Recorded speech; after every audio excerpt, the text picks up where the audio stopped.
Окууну бүтүп шаарга келип медициналык окуу жайга тапшырдым.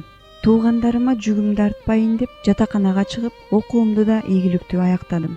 Анан Борбордогу ооруканалардын бирине жумушка орноштум. Бир күнү автокырсыкка кабылып бир жигит ооруканага түштү. Ийне сайып сакайып кеткенче карадым. Ал мени тамаша көйлөгү менен арбап алды. Ооруканадан чыккандан кийин ар дайым мени тосуп алып чогуу сейилдейбиз. Өзүмчө толкундангандыктан бутум жерге тийбей басып бараттым.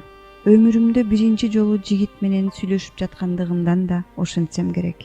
Ошол күндөн тартып анын тамашасын, күлкүсүн бир күн укпасам куса болуп калчумун. Караанын алыстан көргөндө жөн басып барбай чуркап жеткенге шашат элем. Анын бооруна кирип эркелегим келчү. Бир жыл сүйлөшүп, анан баш коштук. Өз алдымча үй бүлө күтүп, мени коргогон адамым пайда болгонуна кубанып жүрдүм. Жыл айланбай кыздуу болдук. Эне мээримине балкып, жолдошума болгон сүйүүм мурдагыдан да артты. Бир күнү апам чалып, сиңдимди окууга жиберерин айтты. Акча тартыш болгондуктан бир жыл баламды карап тур, кийинки жылы окутабыз деп көндүрдүм да жумушка чыгып алдым. Баламды карап, үйүмдү жыйнап, колум бир топ узарып калды. Бир тууган сиңдим келип сүйүнүп эле калдым.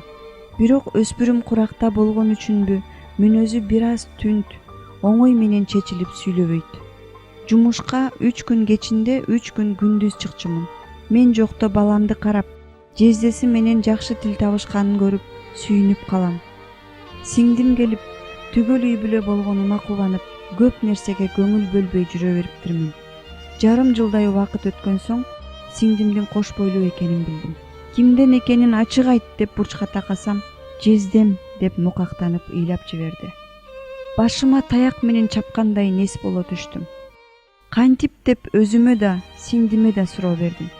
Ызаландым, ыйладым. Жолдошумду каргап, өзүмдүн жанымды кыймакчы болуп, анте да алган жокмун. Жолдошумдан итчилик менден кетти, кечир деп башын шылкыйткандан башка жооп чыккан жок. Ажырашып кетейин деп кайра баламды атасыз өстүргүм да келген жок. Сурагандарга сиңдимди боозутуп койду, ошого ажыраштым демек белем. Айла жок, кечирдим. Дарыгерге алып барып көрсөтсөм, 2 айлык боюнда бар деди. Нес болуп жүрүп, сиңдимдин ай күнү жеткенин билбей да калыптырмын. Ал кыз төрөдү. Туугандарга билгизбей өзүбүзгө каттатып алдык. Азыр өз баламдан кем көрбөйм. Атасы да кызына жакын. Болгон азап кайгыны анын бир жылмаюусу жууп кетет. Сиңдимди болсо окууга тапшыртканбыз. Жакында эле сүйлөшкөн жигити менен тааныштырды. Ата-энеси жакындарымдын алдынан өтүп, сөйкө салып кетишти. Ал жигит бир тууганымдын кызы бар экенин билбейт. Кийин билип калсачы, кечиреби? Чындык баары бир калкып чыгат эмеспи? Кызы өз апасы тууралуу билсе эмне кылам? Азырынча берер жообум жок.